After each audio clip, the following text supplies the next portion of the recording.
First of all, welcome to Cleveland. But in terms of being patient with your rehab, how hard is it going to be to do? And obviously, the organization has your best interest in heart. But I know you're not a patient guy, but you have to be.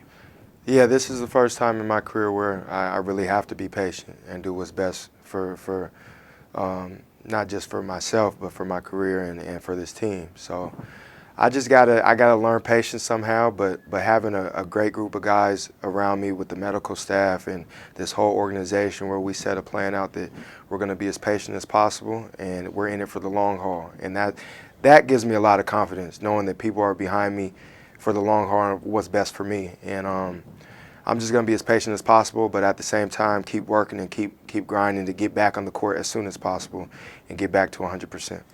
And I know you know this, but this organization has a reputation of, if not medical greatness, certainly with the Cleveland Clinic having the best of the best. How comforting is that for you to walk in this situation? It's very comfortable. When I got traded and I sat with the medical staff and we just talked about the plan that we wanted to put in place. Mm-hmm.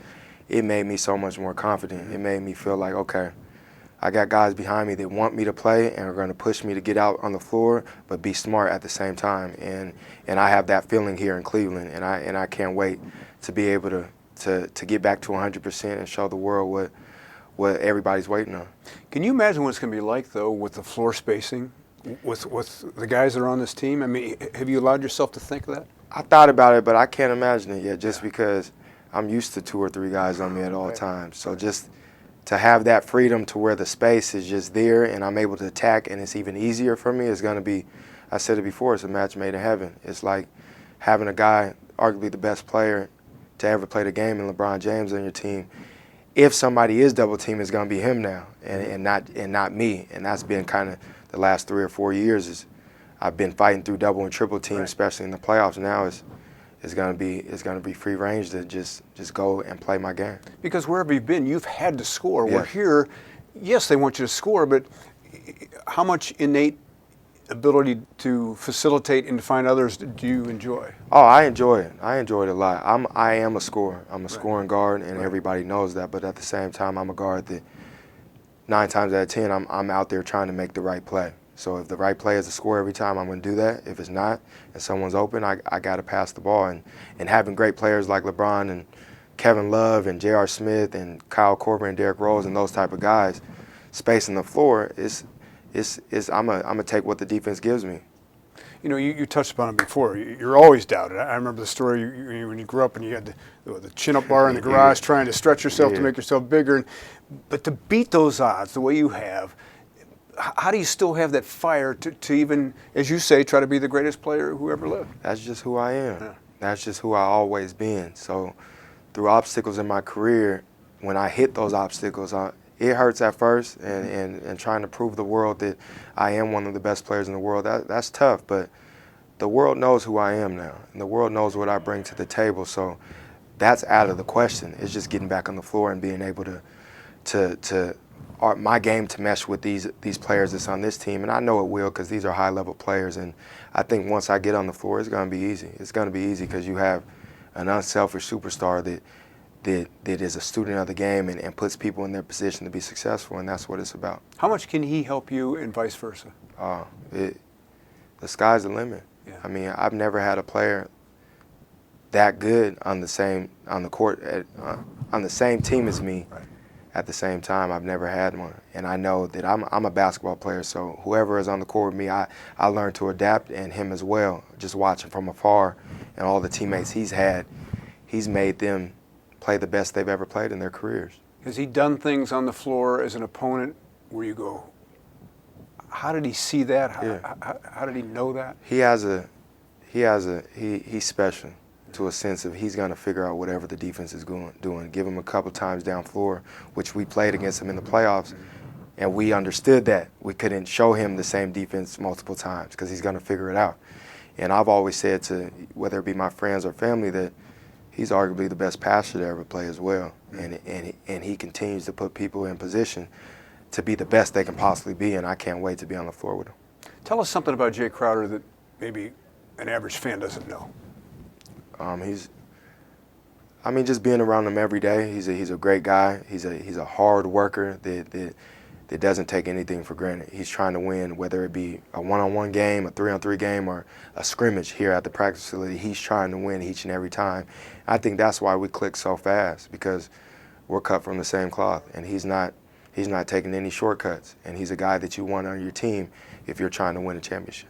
You guys both bring mental toughness, Yes. a steely will. How do you impart that in a team that's already won a championship? I don't think they've had guys like us, guys that's been counted out their whole lives. They've had guys that, hey, no, don't get me wrong, being #1 picks and being all NBA MVPs, that's great, and tip your hat off to those special players. But I mean, Jay's a 2nd-round pick. I'm the last pick in the draft. Like, we have an ultimate chip on our shoulder each and every time we step on the floor, and I think that's going to bring a different mindset to this team. And Derrick Rose and Jeff Green have something to prove too. Exactly. They're being doubted too. Exactly. So it's all going to work together. I mean, we all are in it for one goal, and that's to win the championship. And that's driving you already? That's driving me. When I got traded, I was hurt. No doubt about it, I was hurt, because I gave it my all to the Boston Celtics. But to be traded to this situation, it's like my kids said, you get to play with LeBron James. Like, I get to realistically compete and win an NBA championship and be on the biggest platform there is, the biggest stage there is with the best player there. What was that like telling your boys who are into basketball and the reality of this? It was tough. It was tough. They loved Boston. They were falling in love just like I was. But at the same time, when I know they're good, I'm fine. Like, they're fine with it. They're happy to be able to be on the Cavs. And the crazy thing about it is my oldest son, all summer long, with seeing transactions like trades and free agent signing, he was on me like every day, like, why can't you get traded to the Cavs? And it's crazy, like, and my wife knows that. Like, we would be like, why do you want to go on the Cavs so bad? He just loves LeBron James and he loves the Cavs, and that's what makes it so much better in the end. Like, and he thinks he's a genius now. Future GM? Yeah, he thinks he's something like it.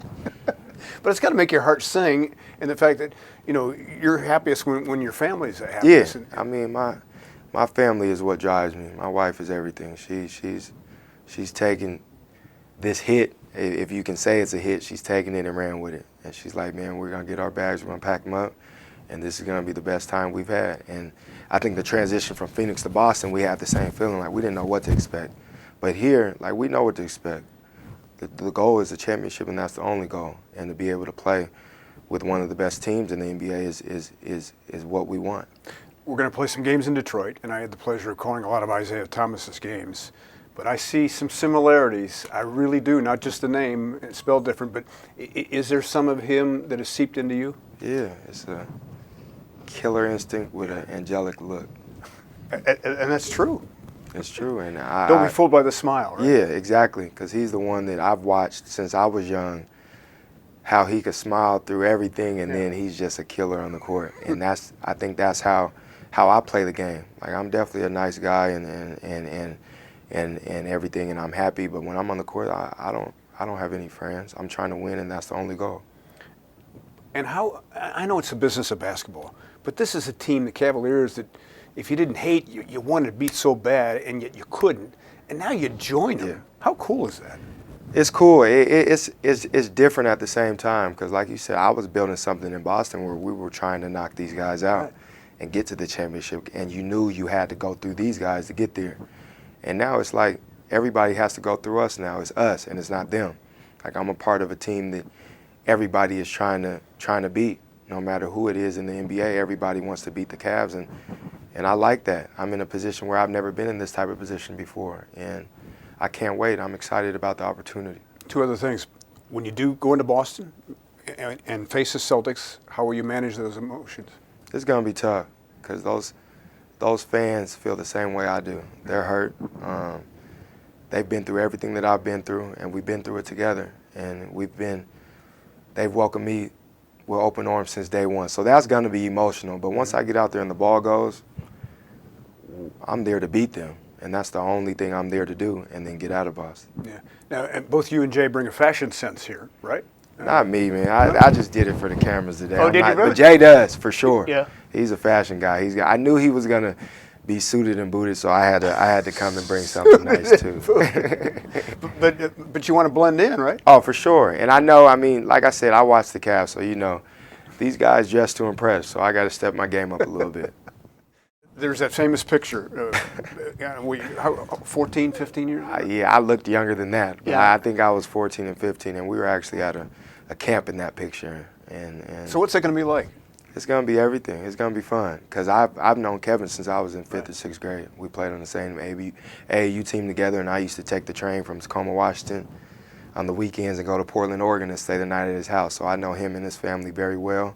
And he was the first guy to text me after the trade. He told me he's excited to have me and excited to be back on the floor playing with each other and not against. So I'm excited to be with him and someone I'm familiar with and comfortable with. So I'm excited. Hey, one other question too that popped in my mind. Jamal Crawford, I know, has been a Yes. big influence in your life. Same area of the country. What's he meant to you? Jamal's meant everything, from a basketball standpoint to a mentor standpoint. He's the definition of a big brother.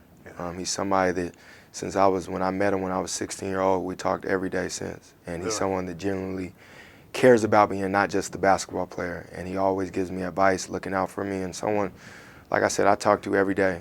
And our kids are close to each other and our families are close, and he's excited about it too. He was hurt as well because he didn't see it coming, the trade, but he's excited because he's like, man, like you get to play with LeBron James, you get to compete for a championship, and this is going to take your career to places you didn't think it was going to go. But you're not like him where you wear the same basketball shoe until they wear out, right?